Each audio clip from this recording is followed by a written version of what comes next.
Hi, everybody. We will start in just a couple of minutes, or maybe 1 minute.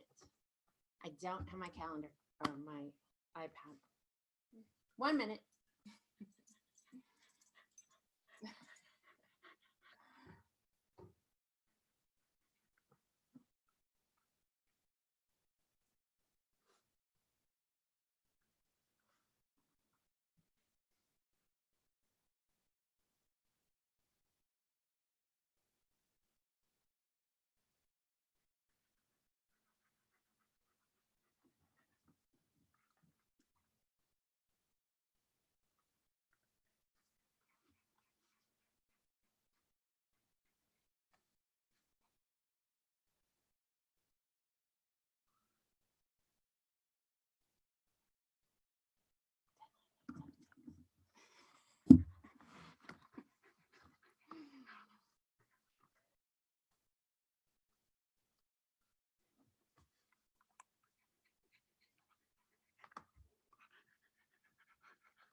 Okay, everyone. My clock says 1 o'clock, so we are going to get started. Welcome to this Farm Girl webinar featuring Carey Sadler from Rivercity Pilates, who's seated here beside me in the interview room at Farm Girl Marketing Solutions. My name is Becky Monroe, and I want to welcome you and tell you a little bit about me. I grew up on a farm in Iowa. I spent 30 years working for the government and developing training sessions. I retired from the government and started Farm Girl Marketing Solutions. I'm excited about this session because Carrie is here to share a lot of things. It also made us get very, very organized. So we organized some more marketing that we might not have had we not been working on this. So I am a Pilates student. You'll hear about my Pilates journey in a little bit. But before we start, I promised everyone prizes. So I'm going to give away the first prize, which is a Farm Girl Marketing Solution love handle. And I know you can't see that.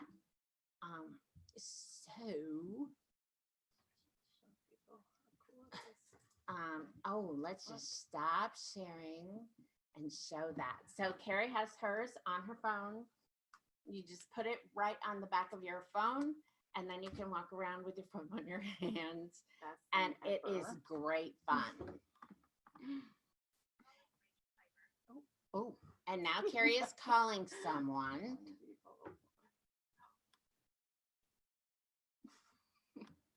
And I lost my sharing. So I think I did that wrong. But here we go.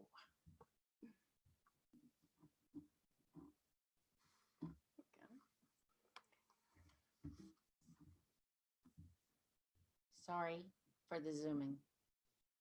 There is that love handle on the phone.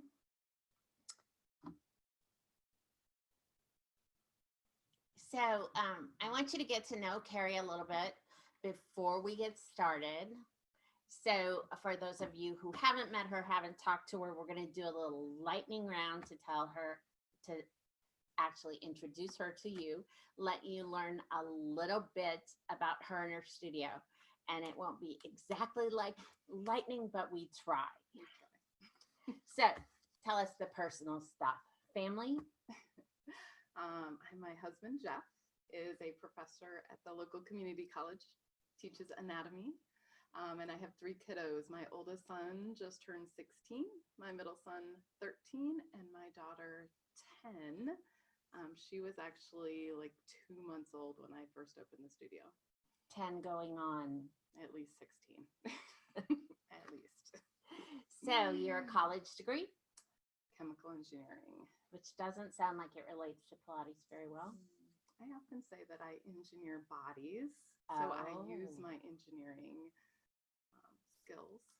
And little known fact here, did you play a sport in college? I might have played volleyball. Okay.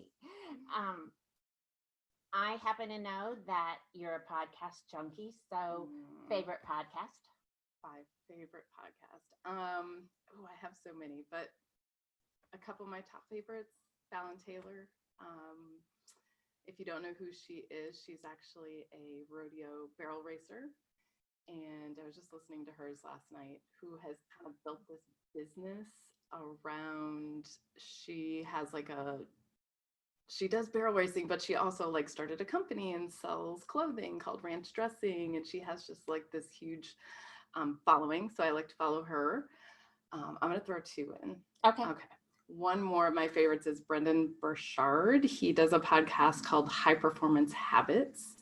And I love him because he has kind of spent his whole life like studying successful people and like the habits they've used to kind of get where they are in their life. And so a lot of his podcasts are like things that you can incorporate into your life, like being really intentional to just kind of growth and self-improvement type stuff. Okay. Now a really important one, your favorite brand of Pilates pants? Oh, it's so hard. And I feel like it changes. My favorite pair of pants at the moment is actually a pair of Athleta pants. Okay. Outside of your family, one thing you couldn't live without? Probably my phone, which I hate to admit, but I might use it for everything, business-wise and everything. So yeah. Well, and it plays your podcast. I mean, and it does, yeah. It's not always just texting or right. that kind of thing. Yes. At least we're going to say that. So let's go to your studio. How long have you been open? 10.5 years. Wow. How long did you teach before you opened the studio? A little over 9 years before that. And do you have staff? We do have staff. So we have 18 staff right now at the studio.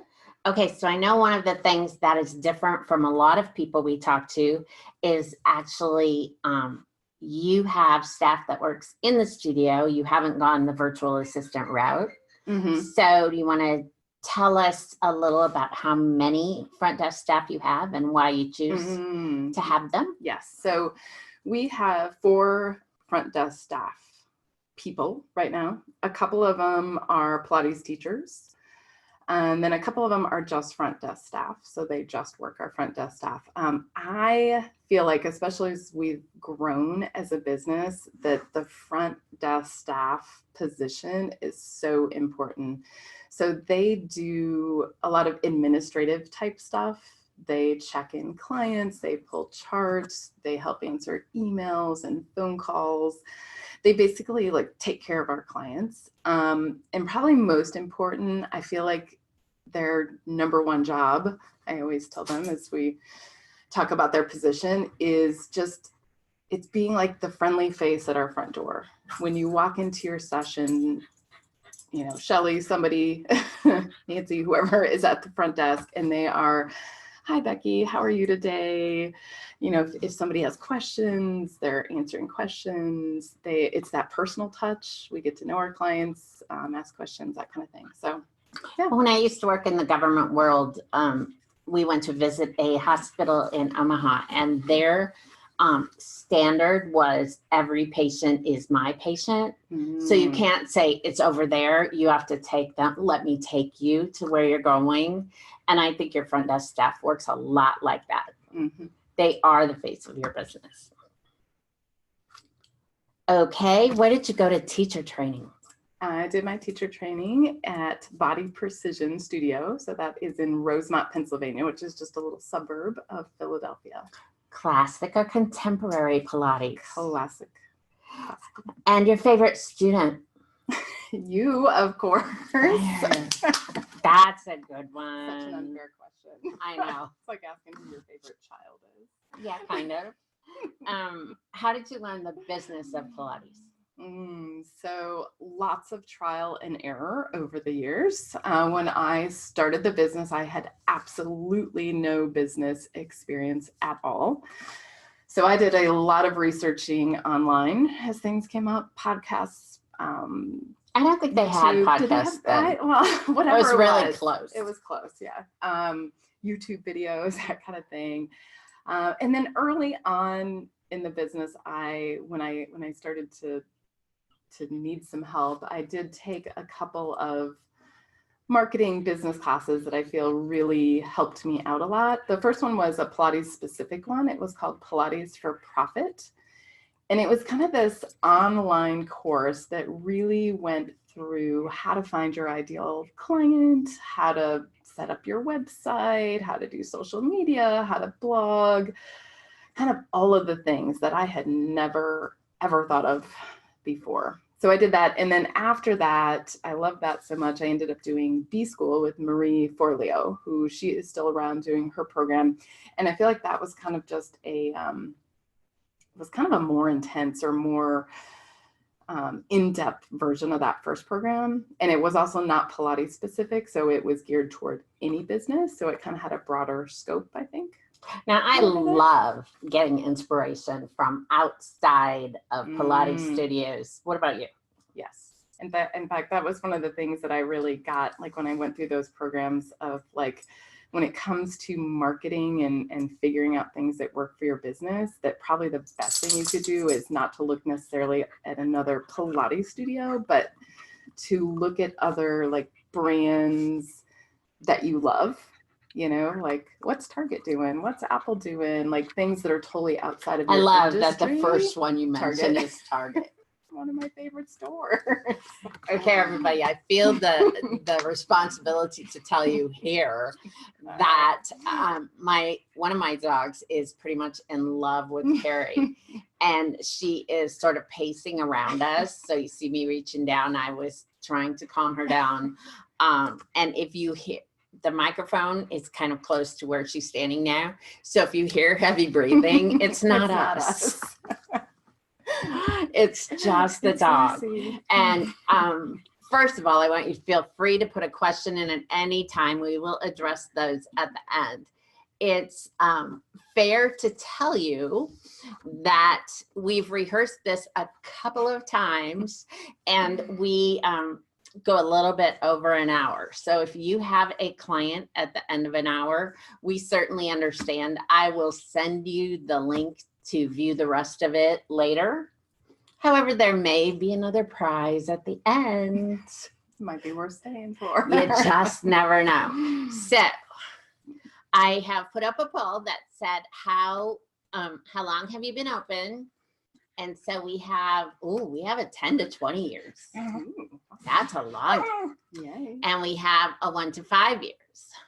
And we have a dog asking Carrie to pet her. You can multitask. You just never know what will happen when you come to a Farm Girl webinar. So I think that's a really good mix.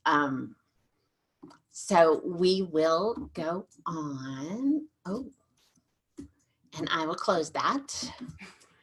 And I promised you all that Carrie would talk about her game changers and her secrets. And so I asked her right up front to give us the one thing that you want everybody to remember, the one thing that if you would have done 10 years ago, it would have made a difference, back then. Yeah. So all the time. So as we were getting ready for this webinar, the one thing that kept coming up over and over again is what I like to call my ideal client filter, which is totally just a thing I made up.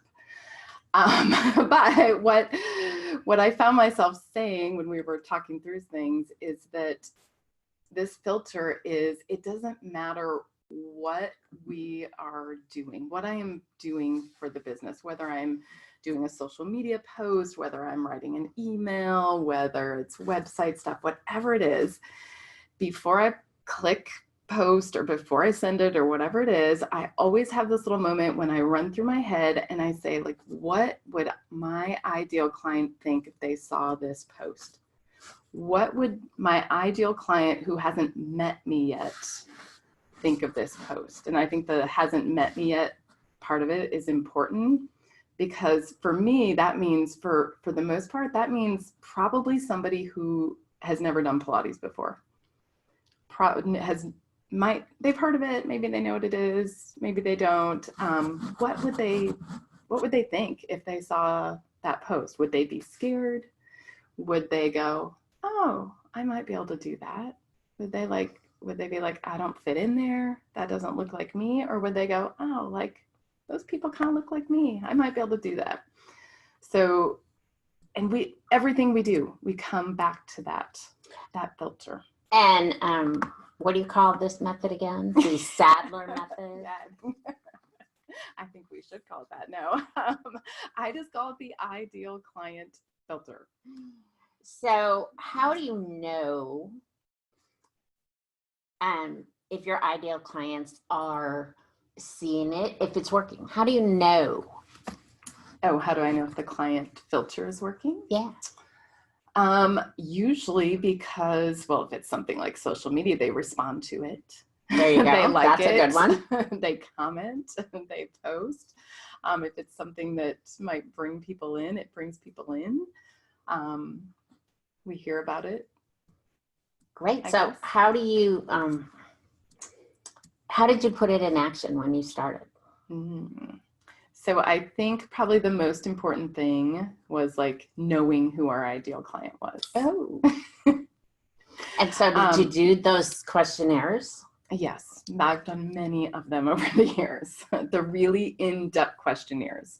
So age, demographics, who is that person? Who is our ideal client? What do they like? What do they like? What are they scared of? What are they, what keeps them up at night?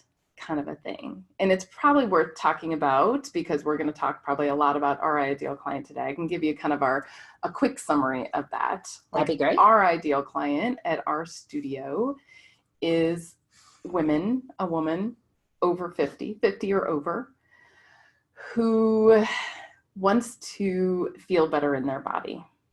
It is someone who is kind of but the aging process. Their fears maybe are not aging well, or they're starting to get some aches and pains in their body, and their knee kind of hurts when they go up a step, or they have some low back stuff. And they're kind of at that point in their life where they want to go do things. They got things to do and places to go, and they want to feel good. They're also kind of nervous about like fitness stuff. Mm-hmm. They see all this stuff on social media and online, and like the thought of like going to a gym with a bunch of 20-year-olds kind of frightens them, or going anywhere and not being able to do something, feeling silly, that kind of thing. Mm-hmm. So that's kind of the general idea, I guess. Now that doesn't mean that those are your only clients. Oh no. You get plenty in there that we have lots of clients that people are who love 20, Pilates. 30-year-olds, 40-year-olds. Yes, we have clients all over the board. And even some men. And men, yes, totally. But yes, that is our ideal client. That is who we market to. That is the majority of people that come in. And I know I have some people who tell me when I ask them that their ideal client is stay-at-home moms or grandmas. And every exercise I have ever seen says you have to narrow it down to one. And yes. Even with my business, I do a lot of marketing for Pilates studios. I also do some for professional rodeo athletes. And professional rodeo athletes are my fun client, and I love them, but not my ideal client, because I have to learn things, and I have to maybe do things differently for them than I do for other clients. Mm-hmm. Yeah, so definitely need to narrow it down. And I think that's hard for like Pilates teachers, because we have this thing we're like so passionate about, and in our head Pilates is for everybody, which it is. It totally is for everybody. But from a business standpoint, like you gotta narrow down who it is. Absolutely. Yes. And what was I just gonna say? I have no idea. So Oh, I'm sorry. Didn't mean to. This is kind of our agenda and everything we were going to talk about today. If you remotely thought that marketing meant how to do Facebook ads, that's not exactly marketing the way we feel about it. So we're going to go through the multifaceted approach that is Carrie's marketing plan. And then, and there are things we're not talking about. We probably won't tell you about all the signs in the studio. We're not going to talk about YouTube. So this is part of it. It's just, there's a lot. Yeah. And never, we'll talk about this at the end, but never do we expect you to do it all at once. To do it all. No. So should we talk a little bit about marketing, like what it is? I know. I think you're going to do that because you opened a studio. Yeah. And so when we were preparing for this, I asked Carrie if she could send me a picture of her first marketing plan. So do you want to go over that? And I laughed and I said, really? You thought I had a marketing plan? I had no marketing plan. When I opened my studio, we had just moved back to Iowa. I was super passionate about Pilates. I had been teaching for 9 years. I was excited to bring it back home, essentially back to the Midwest, because I knew it didn't exist around here. I wanted to set my own schedule. I thought it would be fun to start a business, kind of thing. No plan at all. And marketing at that time, to me, if somebody would even had mentioned marketing, I think I would have cringed. Because I'm pretty sure back then, marketing to me was something that big companies did. It just pops into my head like Super Bowl ads or, TV ads and that kind of thing. Coke. Yeah. The word marketing kind of seemed like sleazy is the word that comes up. I'm like, oh, I don't want to sell things. Right? I just want to teach people Pilates. That was my view of marketing. So until later down the road. So how, what got you to change your mind and think about marketing? So probably a couple years into me owning the studio, when I was at that point where I was starting to get more clients, starting to get business, and I wanted to start a teacher training program. I was looking at expanding to a bigger space. And I was like, oh my gosh, I need to figure out what I'm doing. I need to be able to bring money in. I need to make money at this thing. And that's kind of where I started looking for help. That's where I took those classes I was talking about, the Pilates for Profit and the B School. And that Pilates for Profit course that I first took really opened my eyes up to what marketing was.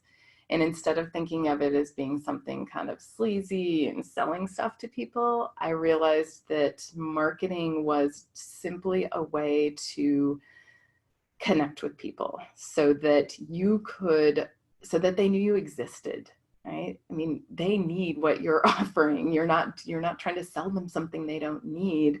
You're just connecting with people so that they know you're there. Mm-hmm. So a couple of things here. One, did that teach you more about marketing to your ideal client or convincing your ideal client to come in?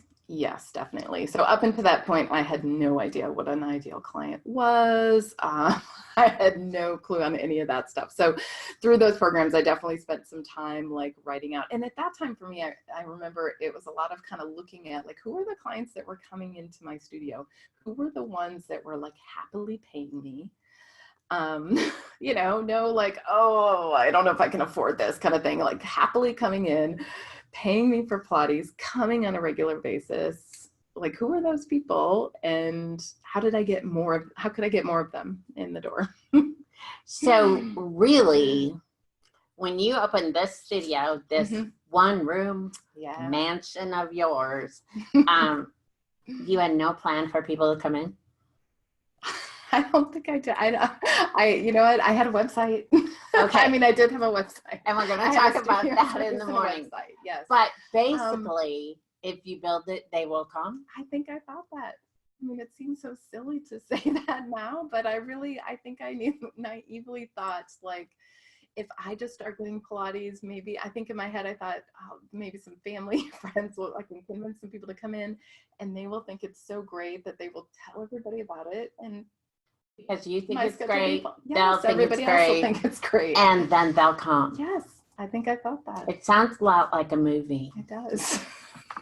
Okay, guys, if you know the movie, go ahead and enter it in chat. There will be another prize. We will award it later in case you need to Google or anything.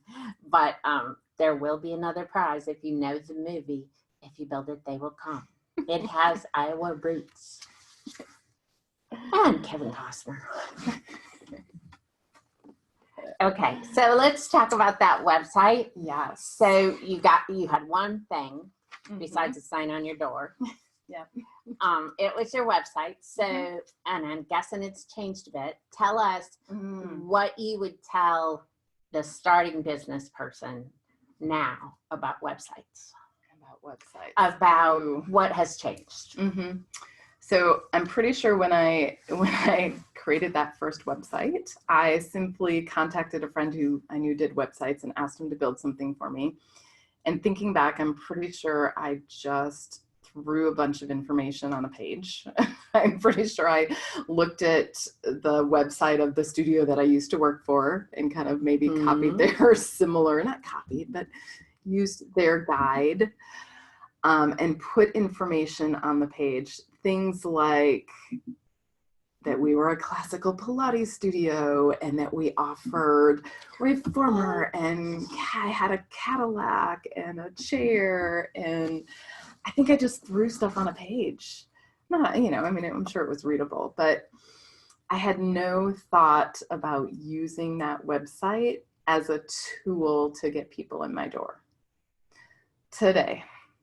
Okay, fast forward today.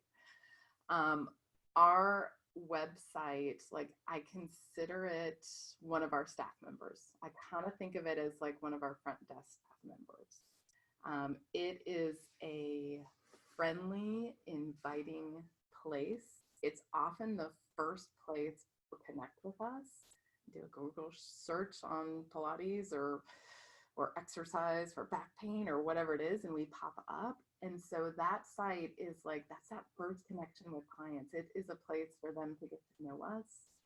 It is, we want it to be like, and we want them to be comfortable. We want them to look at that page and go like, oh, I want to learn more. I want to fit in, I could fit in there. So the 2 screen scrapes I put in are part of our current webpage. We are working on a redesign with less words, but we're finding it to be a huge task. It's fun. So tell us about why you chose these 2 videos. So the first video is just a how to get started at the studio. So it is really just a personal connection. It is a chance for people to kind of get to meet me.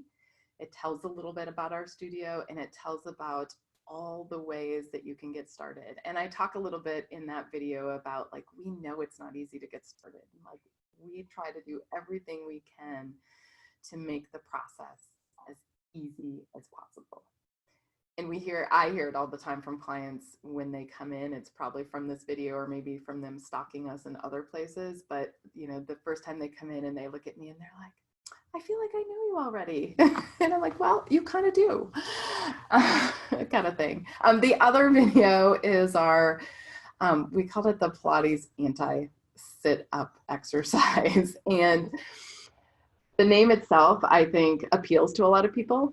I think a lot of people have a bad idea or something in their head when they hear sit up. They're like, oh. No. And so really this is just a video of me showing how the Cadillac or the tower system, how we could do a roll down, and how this type of movement could be so much more effective than a sit up.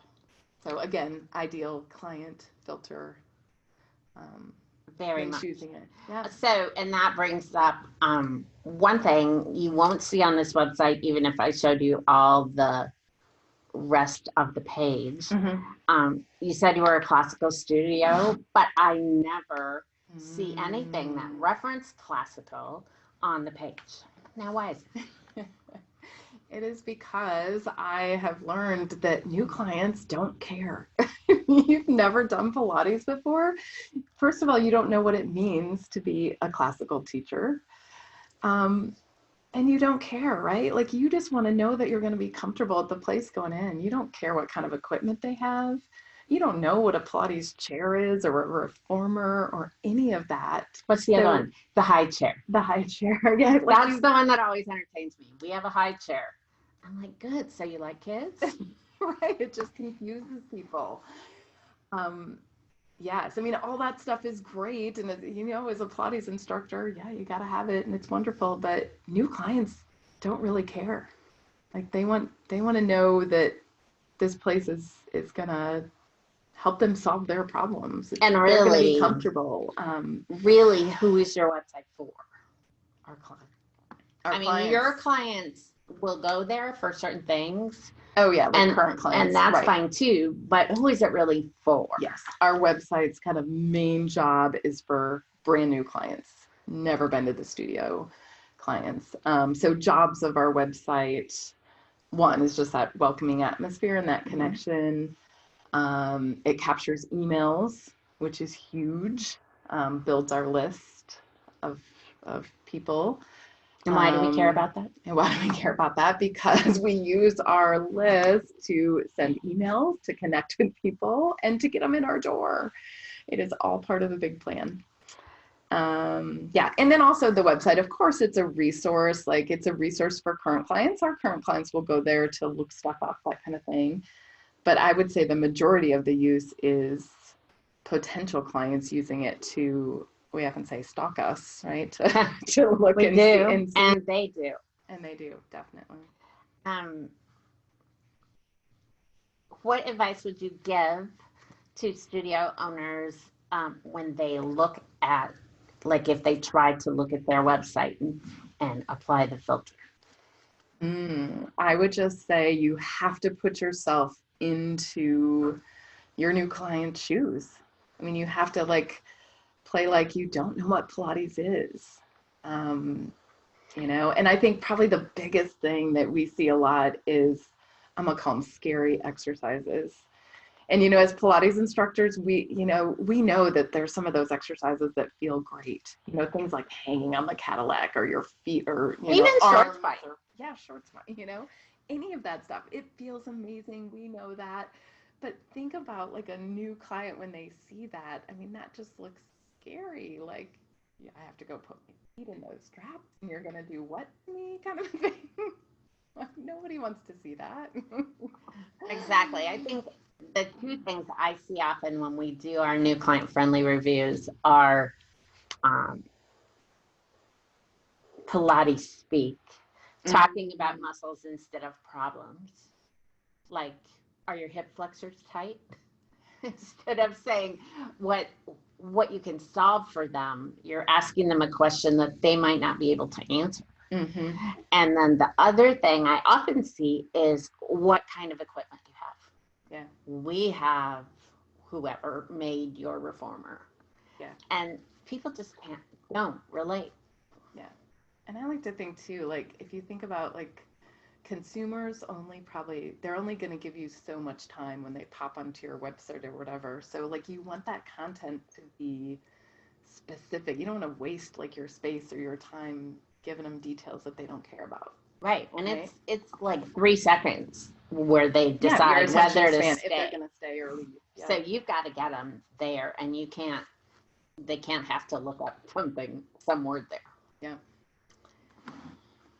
Okay.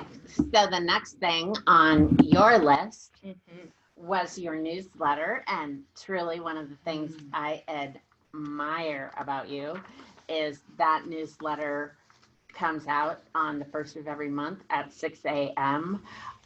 Whether it's short or whether it's long. It's the most consistent thing I know. And so tell us, Mm-hmm. how did you get to that system? So again, when I went through some of those first programs I went through, Pilates for Profit, it was kind of one of the things that she had kind of drilled in our head is the importance of a consistent newsletter or email contact. Like if you're going to do it, like it needed to be consistent. And so way back then, whenever that was 8 years ago or something, I made that decision that, okay, like I can do this. I can make sure that we have a newsletter out on the first of the month. So that was one of those things that I just put into play, and we always did it. And if you And always it's do evolved it, a lot. if you always do it, you never go, oh, it'll be okay if I send it tomorrow. Right. That is, I mean, that never enters No. her thinking. If it's New Year's Day, it still goes out. Yes, definitely. Okay, so tell me about the benefits to clients, or maybe tell me what is the newsletter part in your marketing plan? So our newsletter, I feel like the goal with our newsletter is to send something out, one that clients will open. So to do that, it has to be of value to them. I feel like it has to be interesting. I don't know about you, but I get millions of emails on a regular basis. So it has to be something important for me to actually open it. So the content that we put in it needs to be focused on them.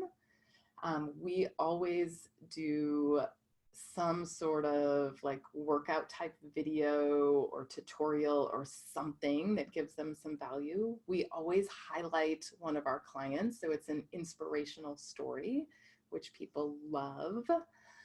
And then we put in it, I'm gonna call it news, like what's going on at the studio, what's coming up, what might interest you, if we have specialty workshops or beginner series or whatever it is in there, so that there's a lot of value in it and that they want to open it. See what Very it important. says? Yes. Now, you can't see all of the newsletter in this. In fact, I believe it took me 4 screen scrapes to get it all. So sometimes our newsletter gets while we aim for it to be shorter, it really isn't.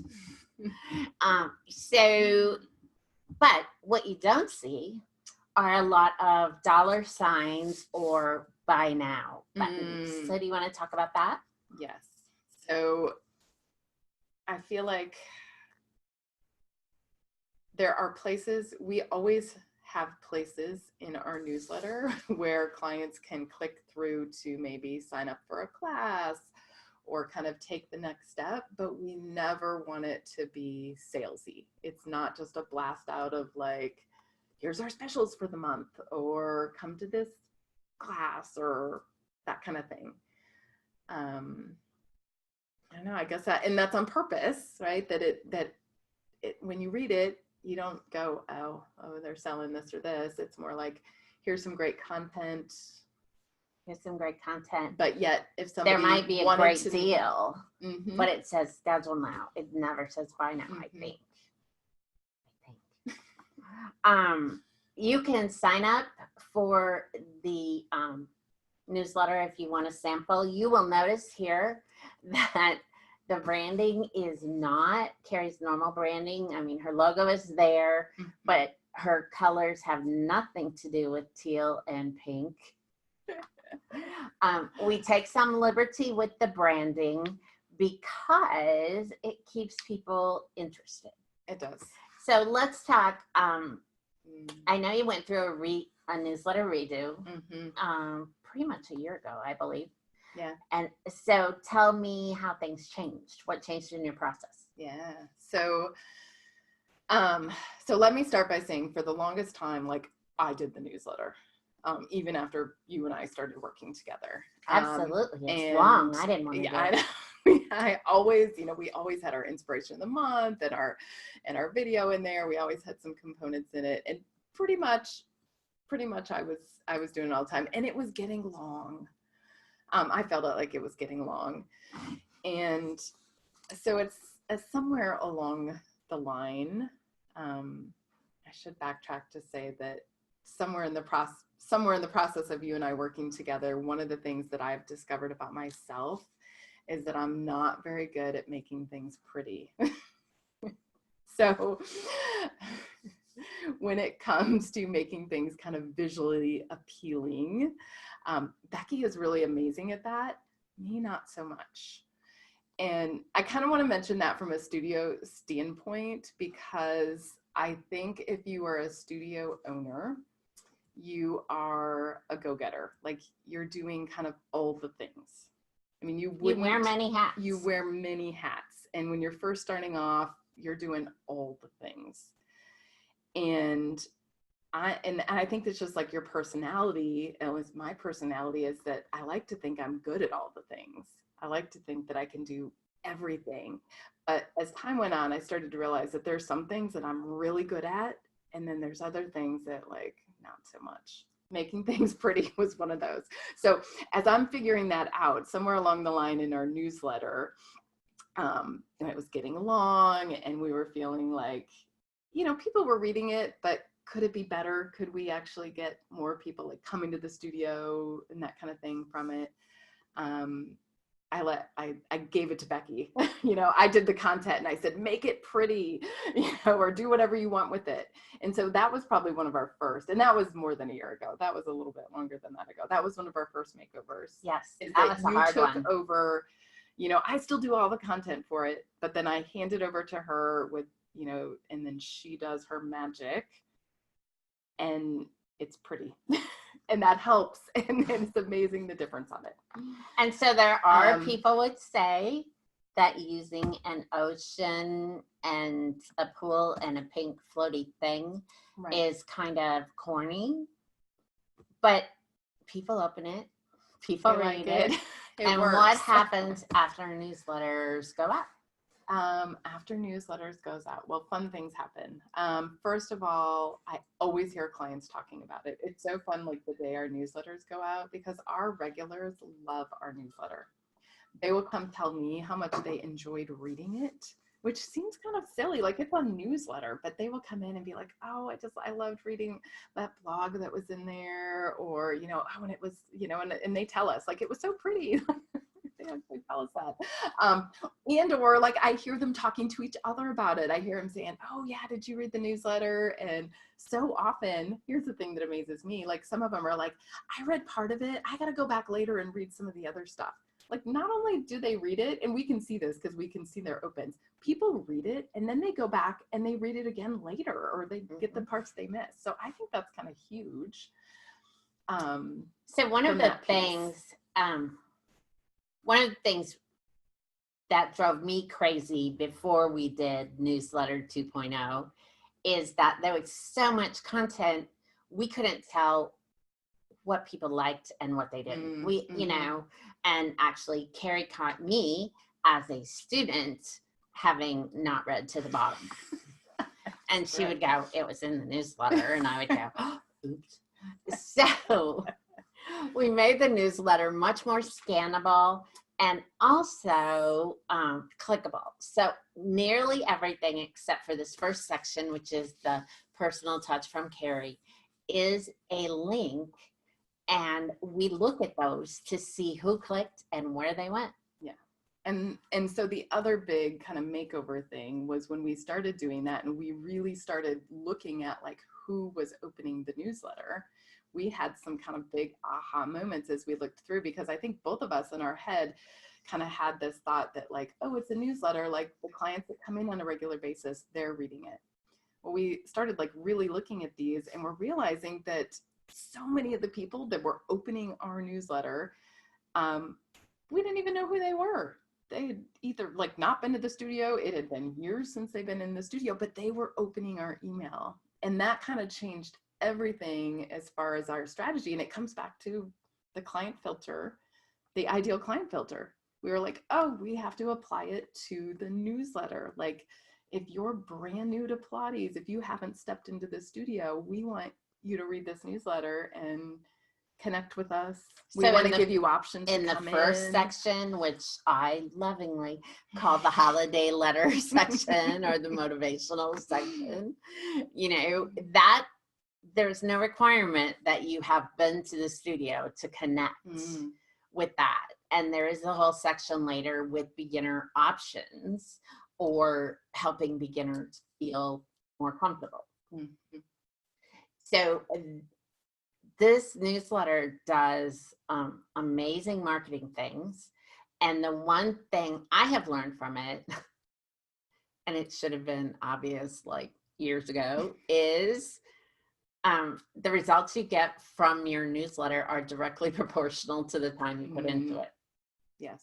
Because between what Carrie does and her staff, and then what I do, there's a considerable amount of work that went into this before it came out. And that includes, you know, publishing blogs, writing blogs, making it sure everything's set up in my body, making all the pictures, not scare people. There's a lot of work. But then, so what happens on newsletter day at your front desk, Carrie? Newsletter day. So it's so fun. And at first it really, like when this started happening more regular, it really kind of surprised us. I'd be teaching and my office manager is usually there in the day when I'm there. And I would come out like in between clients and stuff. And she would be like flustered. She would be like, oh, I've not gotten anything done today. Like I've been answering emails and calls and talking to clients. And I, of course, was like, yay, like that's awesome, you know?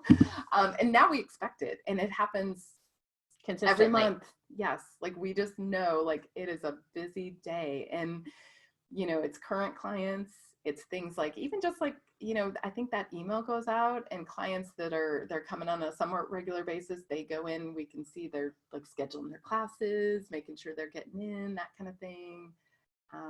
It's always busy. New clients, like we always get calls, inquiries from our website from it. So I've had calls with a couple of people who said either, I know, this is one of my favorites. I ask people if they want to get emails and they say no. Oh, is that an option? Not with me. I was just going to say, we use MindBody. And so if you are coming into the studio and you've given us your email address, we actually have it on our form that says you're going to, you know, this includes our monthly newsletter, kind of thing. So people know about it. Most people don't think twice about it. It's not a surprise. It's not a surprise. Yeah, so people automatically go on our list. And, you know, they can always unsubscribe, but I tell you what, they don't. And along that side, I have access to a few studios newsletter generator programs. And I know in some studios, for whatever reason, they send out a newsletter and 6 people unsubscribe immediately. And we never see that. And I don't really know if it's because the unsubscribe is so small they can't find it, which is a good tactic. Or what the deal is. But it's true, we don't get, I mean, you know, like 1 or 2 occasionally, but as big as our list is, like we really do not get a lot of. And how many people are on your list now? Currently like 1,600. Okay, and one other thing is like if people say don't renew their package or they decide not to be a member anymore, do you cull your list? Do we what our list? Cull. That means cut it down. Oh, do we take them off the list? Yeah. No. No, I mean, because people come back. I mean, we're in the fitness industry, for goodness sakes. I mean, things happen, life happens, people go away. I'm always amazed at how I will either like I'll see somebody out and about who maybe hasn't been at the studio and they say to me like, oh, you know, like life has been busy. I haven't been in. I love getting your newsletter. I love the workouts. Like I still do the workouts at home. Having been in business for 10 years, it's kind of fun because we get clients back, you know, that were with me at like the original studio and I haven't seen them in 3 or 4 or 5 years. And then they come back and they're regular. And sometimes like life just happens. I feel like you have kids, like stuff goes on, but I think as long as you keep those connections, people come back. Here's another section of the newsletter. And this one is also something that people, not all people relate to. So lots of people tell me when they do their consult with Farm Girl or whatever, that they cannot discount or give anything away for free because it devalues their process or their product. But you have not only a free complimentary session when you start, you have every single month, just as regular as the newsletter, is a community event that you call Life Inspired. Yes. So tell us about why you do these and why they work. Yeah. So I think this all comes back to kind of strategy and marketing. Research has shown that it takes consumers at least 8 to 14 times. That might be even a low number. 8 to 14 touches, they call it, of seeing a product, connecting with it in some way before they're even remotely ready to make a purchase. So I always feel like our job in our marketing efforts is to get those touches in lots of different ways. So for us, many times those first touches are digital. You know, if they've searched for us, it's on the website. There's kind of a whole process. And actually, can we talk about okay. So I'm just going to give you a scenario because I think this explains it better. So Jill, calling her Jill, checks in. She came to class. She's a good student. She checked in on Facebook at Rivercity Pilates. Her friend Susie at church saw that, right? And so when Jill's at class, she might have even asked her about it, like, oh, you do Pilates? Like, what is that? Whatever, right? And then probably didn't think about it a whole lot else. But then if Susie's scrolling through Facebook and she happens to see like, oh, there's a blog about Pilates helping to relieve back pain. You know, I sit a lot at a desk and I get a lot of low back pain. I'm going to read that, right? She clicks on it. She goes to our website, reads our blog. Hopefully it connects with her. Our little box pops up and says, hey, do you want to get some more information about Pilates? I think we give away some free thing to entice them, right? Yeah. And then she signs up and puts her email in. And then we send her, she gets on kind of our little, what do we call that? It's the beginner thing. Yeah. So a little series of emails where we have some just information about the studio, what goes on, that kind of thing. And then maybe somewhere in all of that, she kind of goes like, oh, like I might want to try that thing. And if she's our ideal client, she's probably pretty nervous about coming into the studio, but she sees like, oh, like, look, like they do a complimentary free session. There's no pressure, right? I've already read this blog about like what happens when I come in. It sounds kind of nice. They seem kind of friendly. Okay, I think I can make that commitment. And then she calls us to make a session, or maybe she does it online or whatever. So there's lots of touches in there that get her to our door. I feel like that free session, well, here's what happens over and over again. By the time somebody gets to our door for the free session, we'll call it, I'm going to say like 90 to 95% of the time, they have already decided that we are the place for them. We do not have to sell anything by the time somebody walks in the door. They feel like, most clients are like, I feel like I know you. We just do what we're good at. We teach Pilates. We share what we love with them. And it's like a sure deal, pretty much. I mean, it just seals the deal. So in my head, that free session, it's not free, it's part of our marketing. I mean, I pay an instructor if it's not me doing the first session or if it's somebody else, like we pay for that. If instructor is teaching like a free class, like I pay them for it. So it's kind of marketing money. But it is just like part of those touches. And again, like gets them in the door. So in this case, So- it took like 8 or 9, maybe, if you don't count each email as a different. Right. touch. Each one is a touch before somebody comes in. It's really a lot when you think about it, that process. And it happens. Like we hear all the time. I was just telling Becky about a woman who came in for her first session. And of course, not everybody tells you how they get to you, but this woman was telling us, because she was like, I love your social media. And she's like, I've been following you for like, I don't know, 8 months or something. She's like, we moved here, 9, 10 months ago, and I found you and I've been following you. And she's like, and I just finally got the nerve up to come in.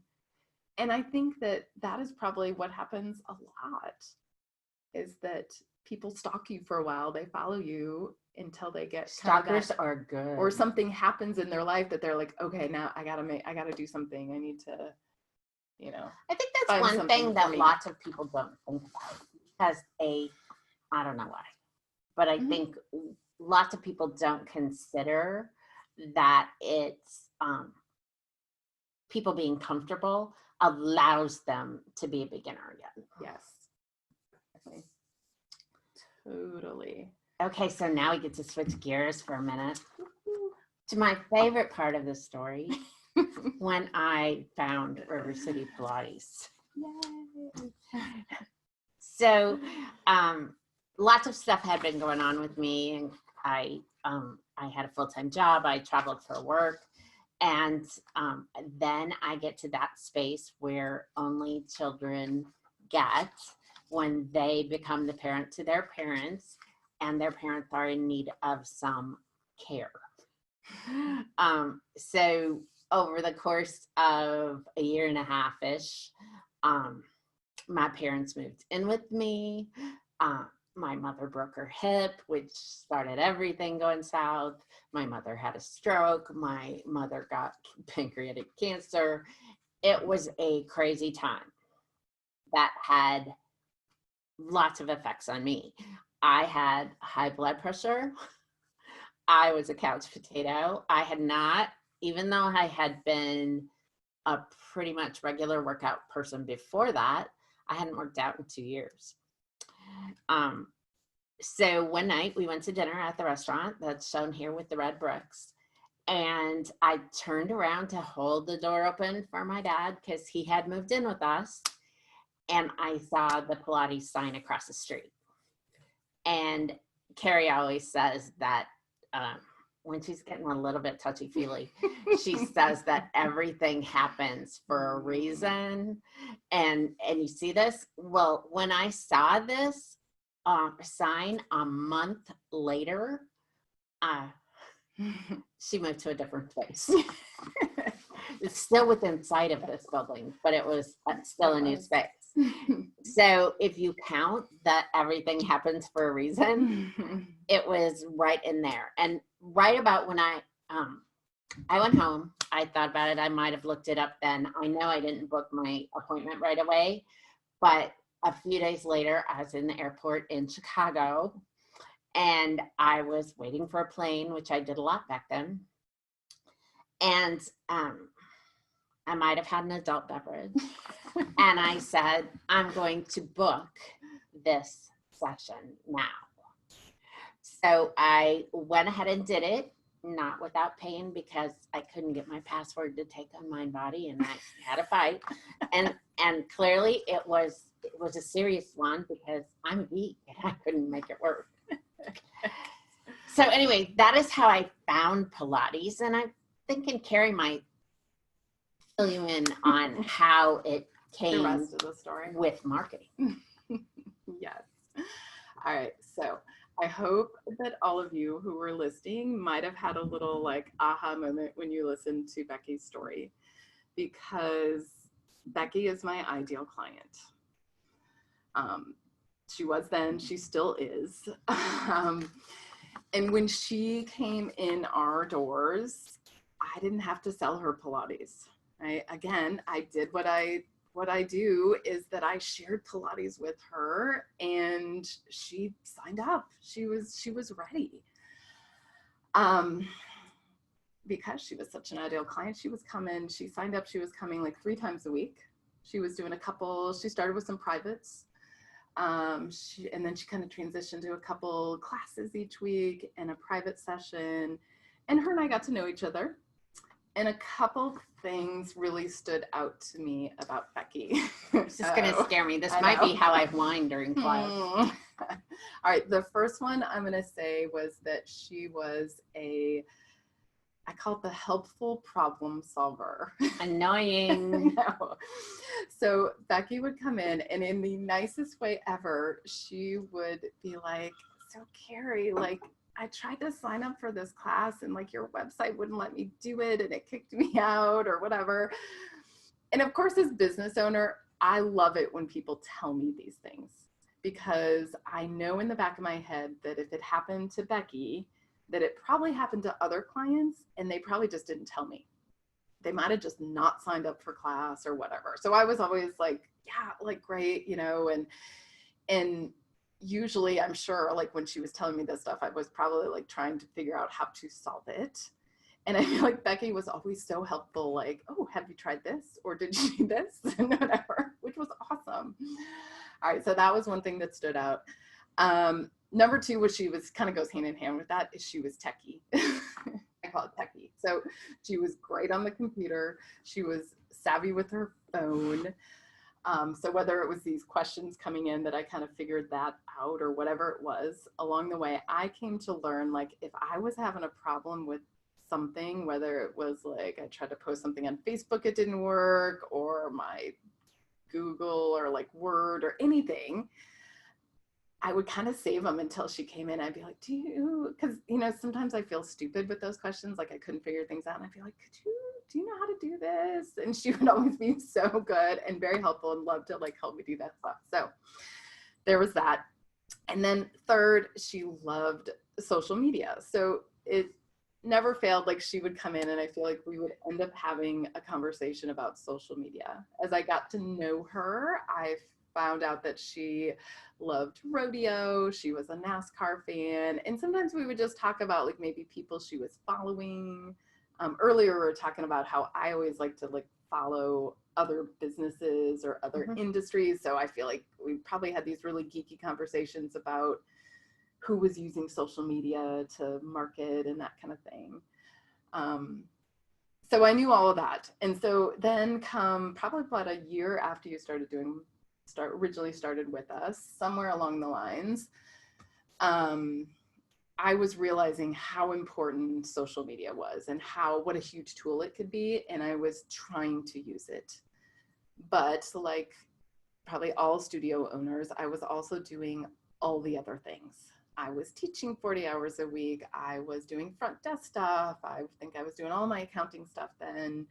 I was doing everything and I was kind of failing at figuring out how to do social media. So somewhere along the way, I got up the nerve to ask Becky to say like, hey, like, do you think you would want to like try to do some social media for us in like return for some free classes?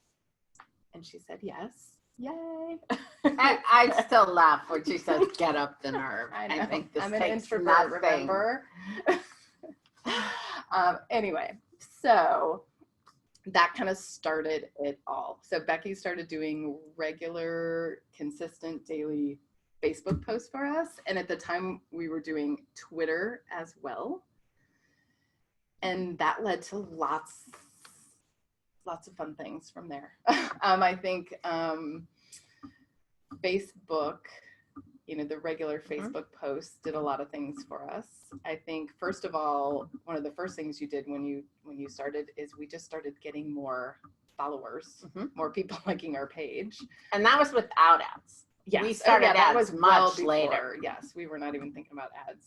So that was things like even just reminding our clients that we're on Facebook and to like us. I think we played around with lots of fun like prizes to check in at the studio, that kind of stuff. So we started growing that. You started posting content on a regular basis. I think somewhere in there was where you were doing research and posting articles, but I think somewhere in there is where we decided that like we needed to blog more. because as you were seeing stuff, you were kind of like, we could do this better, or we could do this in a Or it way that wasn't all connected the way to our fit. clients. It wasn't all the way It fit. wasn't a You good find a lot of articles that are about Jennifer Aniston doing Pilates. And the reasons she does Pilates are the same reasons I do Pilates. But when you do the movie star thing, people go in their minds, oh, only movie stars can afford Pilates. Mm-hmm. So we had to get a way to get to our clients. And while we didn't call it that then, right about then is where we figured out how to talk to our ideal clients and apply the filter. Yes, definitely. And the one important thing here is there's very rarely anything that says, buy me now. Yes. We do not sell on Facebook. We have Facebook events and you can buy your ticket or buy your pass. Yes. But the daily content it comes back to that, like giving value to our clients. You know, we wanted to educate people. We wanted them to connect with us. So that, all the consistent Facebook piece of it. And some of that really comes from my background in the hospital. I was the coordinator for the implementation of the electronic health record in the Department of Veterans Affairs hospitals. And part of the deal was, you know, they said, oh, we have to convince people they like it. And then we have to train them. And then we have to do this. Well, we couldn't separate those tasks. I mean, that is marketing. Once they find out about it, which is basically training, once you show them how to use it, then they'll love it. Okay, that's good. Then they tell their friends, that's marketing. It all fits together. Yeah. And I think that was probably our kind of aha, like as Becky took over started doing the Facebook stuff, was this kind of realization of how everything started to fit together. The blogs, the newsletter, and somewhere in the mix there was kind of you transitioning to doing more than just Facebook ads for us. So as I said before, Becky's very helpful, right? And so when she started doing Facebook stuff, and it was kind of just that natural transition, because you don't just do Facebook. Facebook's related to your website and to, you know, newsletters and all this stuff. So, you know, she'd get into one thing and she'd be like, well, what about this on your newsletter or this, you know? And so as we went on, like it worked really well because I found that Becky was really good at some of the stuff that I was not so good at. And so I was able to hire her to help me with other things, including the blogging, which was kind of huge. And kind of like the newsletter, it kind of was the same deal. Like I did all the content, which was the part that I love.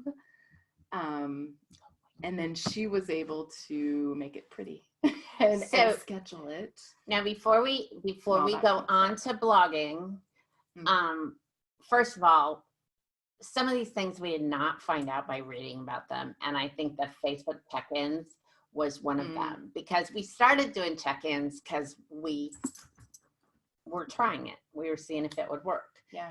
And then one day I went shopping or home to visit friends, and like I saw 3 people in a row that said, so you're doing Pilates now.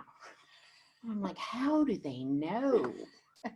And then I figured out that we were Facebook friends and they saw my check-ins.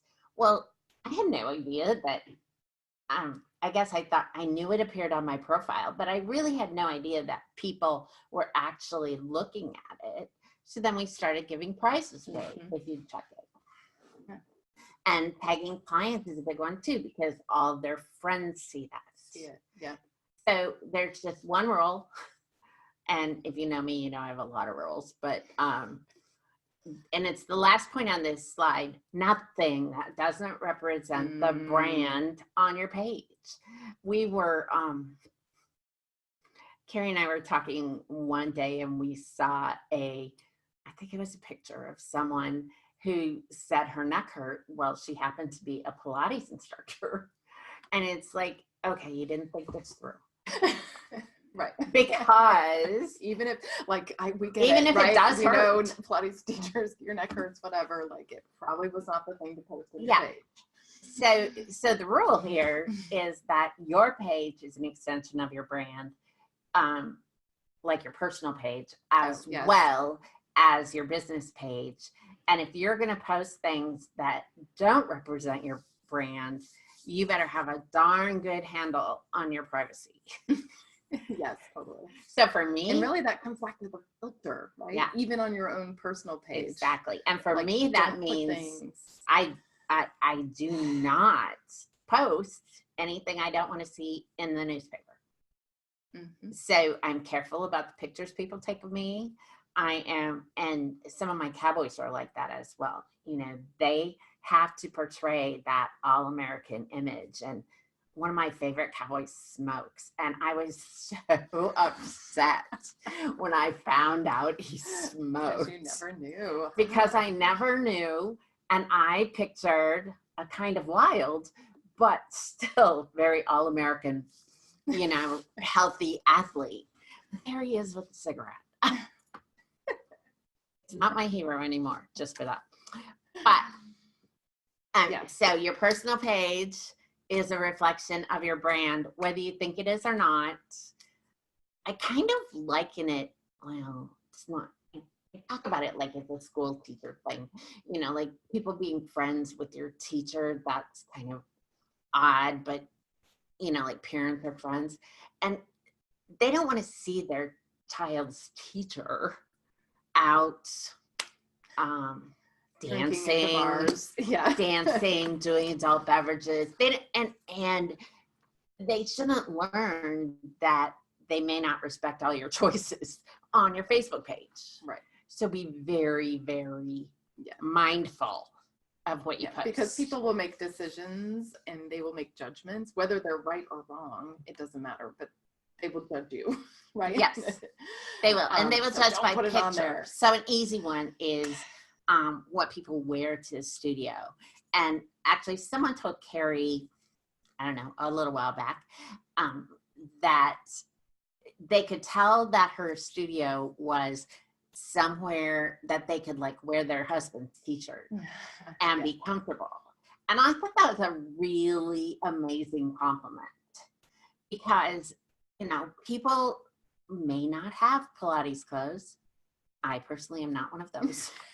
They may not know. Yes. And that's why. But the thought that they had saw our stuff and thought that is amazing, because that's what we want. Yes. We want somebody to be comfortable, even if they don't have their Lululemons on or whatever. Yeah.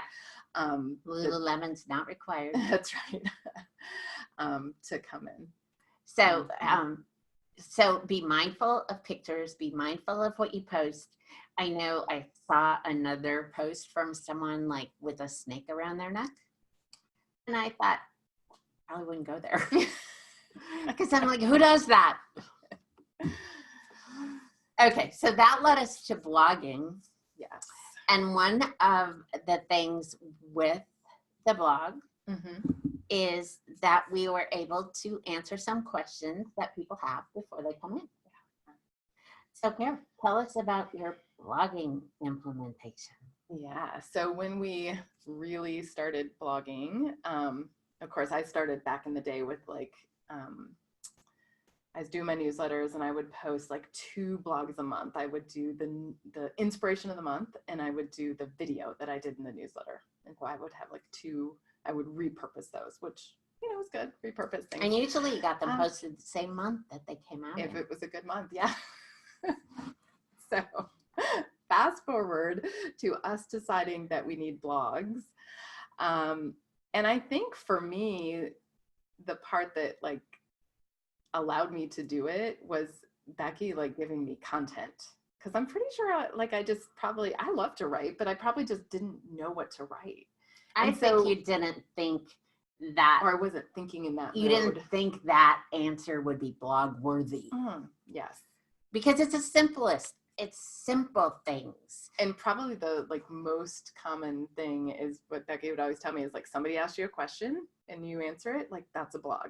And so now that's always in my head. And we wrote so many blogs just from that little thing. When a client comes in and asks you a question, whether it is like, what's the best deal for my membership and how do I figure it out? Or can I do this class? Or whatever where am it I was. supposed to be feeling this? Where am I supposed to be feeling this? Yes. It didn't matter. And she had a tablet in the studio for a while she wrote down those things because she would forget them before she went home. True. So blogs don't have to be lengthy. Right. In fact, better they're if they're better not. if they're shorter. Yes. They should be a conversation. They should not be science techie speak. And if you're going to speak anatomy or the science because you want to talk about research, make sure you apply the ideal client filter. Yeah. So important, especially as Pilates and teachers. I think we just so forget, we love the anatomy and all that kind of stuff, but most people's brains don't think that way. Most people don't know where their quadriceps are or their gluteus maximus. Like they really don't. So use terms that they can relate to. The front of your thigh, back your butt, hurts. Back hurts. Yes, like that's much more relatable to people. Okay. So we started blogging and we started posting those blogs on Facebook in order to drive people over. So this is once again how it relates. We post the link to the blog on Facebook, drive the people to the website where after they read that, when they try to leave the website, the box comes up that says sign up for a list. And of note here is that there's always something free on that box. And I am embarrassed to admit this, but I don't know what it is right now. So we find out when people ask for it. That's just tell us when you hit the front desk. So it's not like you're forking out $300 of stuff anytime. They're like, oh, I signed up and it said I get a week of free classes. And we go, okay. Right. Yeah. So that led us to Facebook ads. So Carrie, is there a game changer with Facebook ads? Oh, Facebook ads. Yeah. So Facebook ads, I think we had a lot of trial and error, which I think we just have to do to see what works.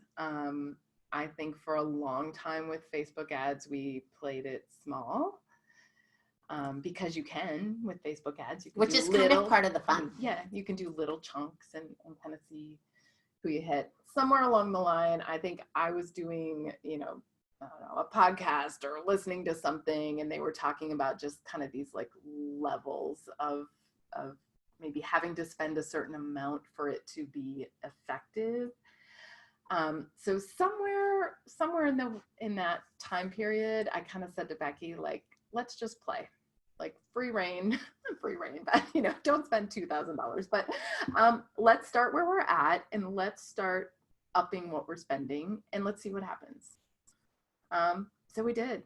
And we found that when we got to kind of a certain point for us, we saw results more. We had more people coming into the studio. There was kind of just like this little threshold, what would you say, that happened when? Yeah, I think, which is kind of scary as a business owner, right? You're like, oh, like spending money on marketing, I think. Again, because I think we're all in that mindset of like, we don't need to market. People will just come in. If you build it, they will come. By the way, I saw at least 3 people that will win a prize for that. And so I know you want to know numbers, and you can feel free to put your Q&A in. We will answer those kind of things. We probably went from around $30 to $50 a month, maybe even 60 or 75 if it was a busy month. And now we probably have right around tripled that. So it kind of depends on what's going on. Largely, we promote our Facebook events, which are the free classes, the something like this, which is the Pilates for Balance class. By the way, this class actually filled up when Carrie changed the name of it. So there is something to be said for Totally. changing the name. It is also part of the process that when I am finishing the newsletter, I start all the ads. So the ads get approved before the first of the month. So the same day they read the newsletter, then those kind of little things start showing up in their Facebook feed. So every single event shows up, and depending on what that event is, will be whether I let it show up for people who have liked our page already or people who haven't. Now, there's lots of people who have liked our page that don't come in. So I still want to reach them. So we still try to reach them with the life inspired ads, with the complimentary session ad, that kind of thing. But, you know, so there are times when you try to find people you have a connection with, and sometimes when you try to reach new ones. Yeah. And that is experimenting. And so Carrie's willingness to take it to a level to see what happened means that she doesn't send those messages anymore that say, our goal for new clients this month is 8 or 10 if it was a 5-week month, you know, because the new clients are already coming in. Fair. Yeah. And I think probably the big lesson, you know, depending on where you're at as a studio, you know, I think everybody has different dollar amounts and whatever, that's individual to you. But I think the lesson is, I think you got to be willing to up it and try it. And if it doesn't work, it doesn't work. You quit doing it. I mean, yeah, there's lots of that. I mean, you're running a business, that's going to happen. But I mean, you've hired and fired someone before, right? Yeah. Well, Carrie probably hasn't because she's really nice, but I have. Okay, so that brings us to, and you'll notice we are not talking about Twitter in this section because it's not one of our heavy hitter kind of things, but not where our ideal clients are usually. You know, Carrie is, and I will tell you this about the Instagram before I let Carrie talk about it, but while she is posting on Instagram every single day, those pictures come direct from Carrie. They're from the studio, they're current, and they have to do with what Carrie is feeling or seeing that day. So she does all those herself. This is one of those things. She decided to post every single day, and she does. Okay, so I tell you, she makes these decisions. She sticks to them. You might think she's stubborn, but I don't know. But what I want to say here is that you notice only 2 or 3, maybe 4 hashtags on these sample posts in Instagram. She's not trying to go viral. She's trying to make connections with our clients and potential clients in this area. So how do you figure out what to post? Well, it has been a lot of trial and error. When Instagram kind of first came out, or we first got on it, my first strategy, honestly, was do an exercise video every day because I knew how to do. So I did, and I tried to do our ideal client filter and give content, and we got some good feedback. A lot of our clients like to jump on and see what it is and do stuff at home. So we've had good feedback from that. And then lately I've really been just trying to change it up a little bit and see, I guess, what else works. And what I'm finding is that a kind of a nice mix of posts. That's what all the experts say. Yeah, the mix, I know. So for me, that is, I still do some exercise stuff, mix that in. I always try to, if I have an opportunity to capture my staff, or if we have clients who are willing for us to take a picture of them doing something, I always try to get some of those posts because I think it connects, lets people see themselves there. I love a little inspiration. And so if it's a quote, I try to do like a little quote and then not just put the quote, but a little story with it, or a little why it means something to me or why it might mean something to you. Oh, I did want to say about the quotes, one of the things that I do, you reminded me, and the thing I see a lot is if you're going to do that, my little trick or tip is like, find your quote and then don't just like copy somebody else's picture that they put up there with the quote. Make your own. It's so easy. You can go to Canva if you don't know how to do it. I can do it, and I'm not a design person. So if But I your can do canvas it, are getting better. they're getting a little better. It's because they're like pre-done for you. It's really easy. Yeah, I will put a quote on and then, talk about it that way. What else do I do? Occasionally, and I don't think she did it in any of these Put posts flowers that on a I piece put of there. equipment. Yeah. Some days it's just a hi, let's brighten your It's pretty, day. yeah. But occasionally there's something about a client that if they have a chronic condition and they say it's okay to share it, she will share. So then she shares something about clients with Parkinson's or clients with scoliosis. And it almost always results in new clients. New clients, like, shares. Yes, definitely. The new client thing with Instagram, it's funny, like most of our clients, when they come in, it's from Facebook, even though they might be on Instagram.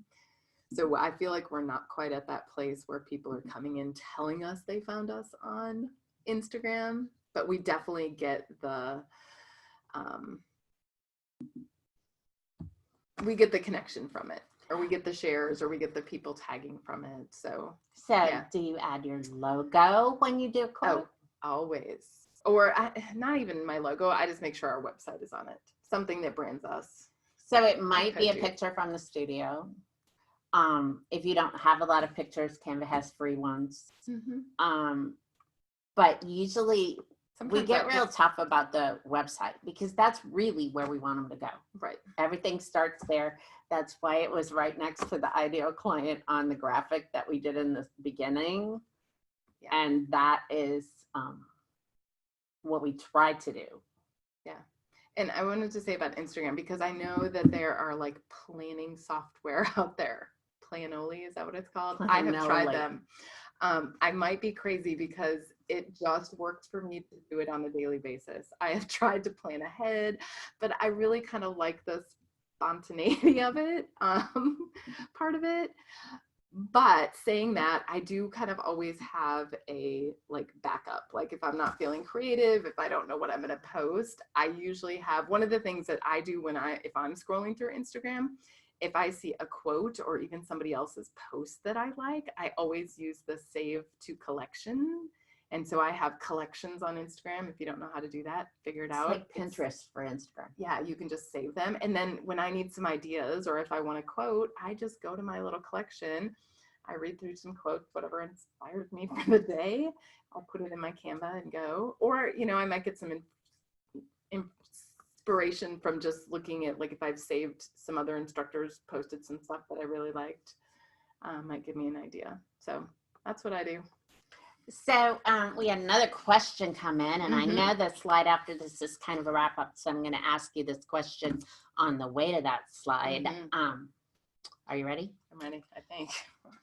So we know now that you upped your budget in the, you upped your budget so that you get more results from Facebook ads. Yes. Are there certain times of year like that? Some people say, I've heard that summer is slower. So do you apply more in the summer so you're not slower? So we have found that we don't need to. But I think that has to do with a few years back, at least a few years, 4 or 5 years back. One of the things we did, knowing that summer might be a slow time, is that we started doing, I'm going to call them like summer games. So like this summer, we have a healthy summer challenge.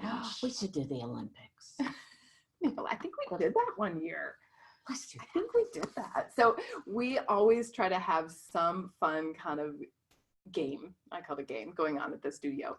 What we found works best is some sort of, and it's a handmade chart. We get the poster board out. We make a pretty chart to hang on the wall. We put clients' names up there. It's really not all that pretty. It's not that pretty. Well, it is. Shelly made Oh, it. yeah. When I do it, it's not. There's but calligraphy she makes on it. it. Yeah. But she it's makes just a big white Yeah, sheet it really is. with crossbars to write down when you come.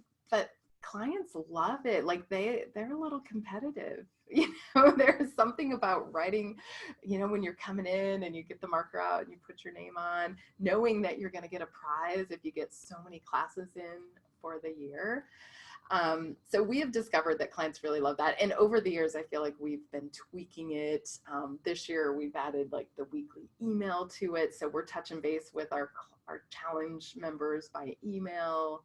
We're What giving about them like at Christmas? a workout. Oh, yes. And that would probably be the other big time that we usually do something in December. Because I feel like December is that month where life gets crazy and it's really easy to drop off the workout kind of wagon. So a lot of times we do like, what is it, like 12 days of Christmas? Yeah, or 10 days. 10 even. days. Or, Just to make sure you come to your 2 classes a week. Yeah. And we usually do a special t-shirt for that. And that's largely based on my experience in my work life. I went to trade shows and I would come home with like 8 t-shirts. I don't wear t-shirts. Like with writing on the front, and this was all before graphic tees were fashionable. I don't wear them. I just like to win them. And the first prize I won at the studio had to do with coming a certain number of times during the summer. It was one of or our summer whatever. challenges. You won like the big bucket of things. I won a Rubbermaid pitcher that had Filled with stuff fun in it, things. Yes. like socks and something, and you know. Yeah. So it was fun. I did it so I could win. Yeah. Now I've had other clients try it, and some of them don't like games. So then imagine this, their clients don't like games either. Or, you know, it has you have to be excited about it, and your staff, I think, has to be on board with it. And we've learned that. Yes. Like, you know, you have to put the energy into it, but if you're excited about it, if you remind people about it, even ours, you know, we sent out information in our email about it. And it was funny this year because we probably doubled the amount of people doing it just in the studio, because we would be like, hey, like, Jill, you know, did you sign up for the challenge? And she's like, I don't know if I can do that. And we're like, you just have to get, you know, like at least 8 sessions in during the, you know, for 8 weeks, like you can do that. And we're like, and you get an email and whatever. And they're like, oh, I could do that. And then they sign up. And one of the other things that we did was we made sure that virtual sessions count. Oh, yes. So Carrie can, or one of my friends is actually Skyping or FaceTiming into a class that she usually goes to. And she still gets to write that down. Yes.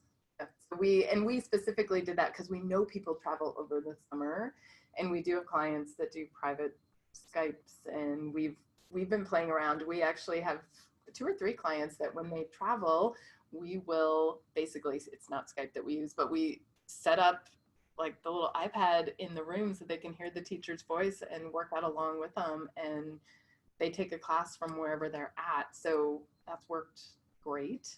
It's been perfect. And what we found, by the way, and I have a toolbox slide coming sometime, but is that Zoom, even the free Zoom, seems to take less bandwidth than FaceTime or Skype. So it is what I use for my sessions now because I have a Zoom. But it seems to hold steady. I don't know if they have more server power or what the deal is, but yeah. So that was your Instagram secret.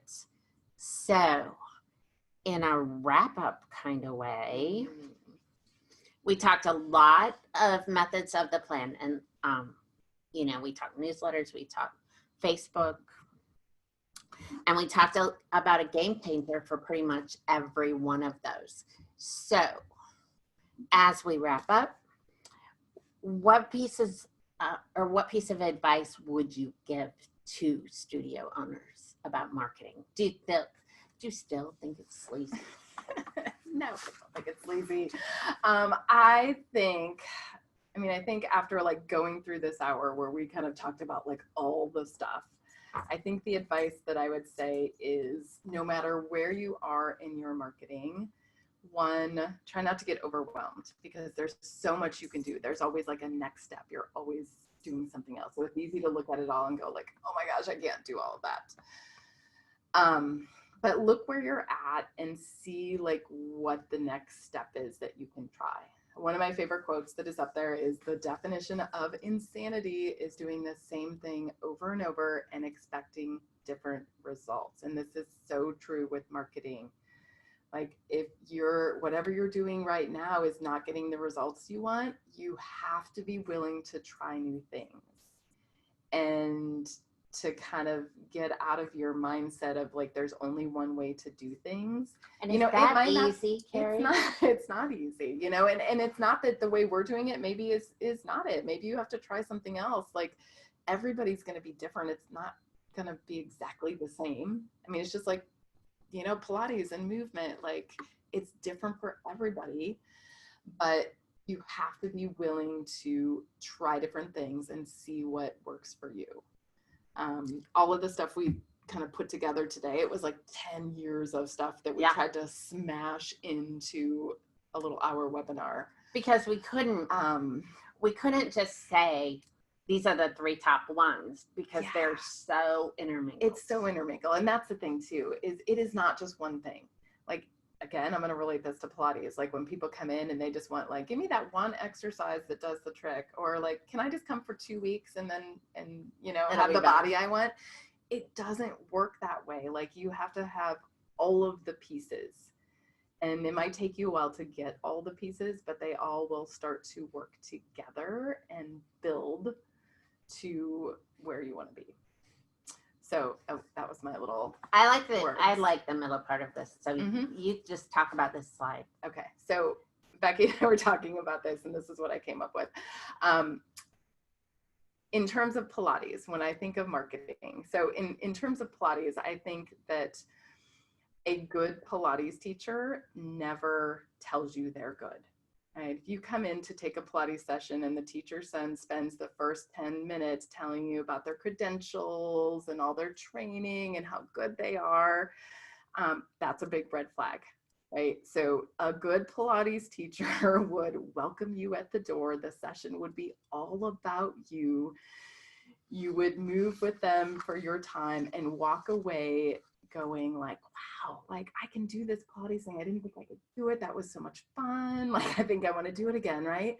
Like marketing is the same way. Good marketing, it doesn't scream, we're selling you something. It is just connecting with people. It is feeling comfortable with people, and you got to do it in lots of different ways to get all those touches in language they understand, so that when they're ready, you're there. And it's not a sale. It's so easy. And that's the thing that probably I tell you so much lately. Like, it's crazy. Like we get these new clients that come in our door, and I'll be like, Becky, like it was like they read off our website. Like they're just like, like I just want to feel better in my body, and all the language we use, like they are coming in and they're truly our ideal clients. And we don't even, they're asking to buy like the year membership like 2 weeks in. And it's crazy, back in the day, like we would have begged people for that. Crazy. So one of those things I think that I came to realize during our prep for this is that when you're getting lots of objections that are the same, like it costs too much, it costs too much, it costs too much, they're probably not your ideal clients. So if you're like really focused on pricing kind of issues, it might be more of a, you don't know who your ideal client is. It might be that you have to go back and go through And- some of those studies again. Mhm. And I know somebody's going to ask, so we're just going to put it out there. Do you have a Club Pilates in your town? No, we do not. But I feel like Club Pilates doesn't scare me. And I suppose that's easy to say when they're not in my town. But when it comes to business and marketing, you know, we may not have Club Pilates, but we have a big gym like right We down have the a block big from two big gym. gyms, really right down the Yes. road from us that offer Pilates. Yoga studios really close by that offer Pilates. Like, I feel like there Some is, with a $40 a month membership. yeah. I mean, so I feel like my ideal client is not Club Pilates' ideal client, and it's not the gym, like a whole different ideal client. I really feel like there's plenty for everybody. I don't get worried too much about like the competition, because I feel like if we're doing what we do really well, it's kind of non-existent, or we don't have to worry about it. So we just went over by, almost double, but but we want to wrap up with some of these takeaways for you. Everything, and you notice it on our graphic, we made it on purpose. Everything revolves around your ideal client, your new client-friendly website, and your newsletter. That's why those are in the top 3. I can tell you that I have a totally different business than trying to find Pilates clients. And if I do my newsletter regularly, I get a whole lot more action everywhere else. And it doesn't mean it's always a new client. It means somebody's asking me a question. I get more likes on my Facebook page. It's all the way through. So don't get hung up in Pilates speak, because that's huge. It has to be a conversation. And Carrie's biggest role, and this is her stubborn rule, be consistent, daily posts, weekly blogs, monthly newsletters. Just like Pilates, consistency will get you everywhere. Now, Carrie, when you were a one person growing your studio, did you do all these things? No, of course not. We started, kind of started at the beginning, right? We did the website, newsletters. It really just slowly built over time. And it kind of built. It really did built from the middle out. From the middle out, we put them in kind of the order that happened. And then sometimes we go back, like when we did newsletter 2.0, we went back to newsletters. Oh, yeah. We go back to community awareness. We go back to blogs. So you can always keep going back and improve. So as far as tools, we're not very fancy. And I just threw this in here at the end to let you know. You're like, I don't do that. I don't know how to work that software. I don't know, whatever. I use a batch content software for scheduling Facebook posts because that lets me put things into categories so that I can vary the posts and post them. There are probably 30 of them out on the market. Some are free, some are up to $10, maybe even $20 a month. So I would recommend that someone has your content and you keep a library of it. We use Canva. I have some hints on my YouTube channel for that.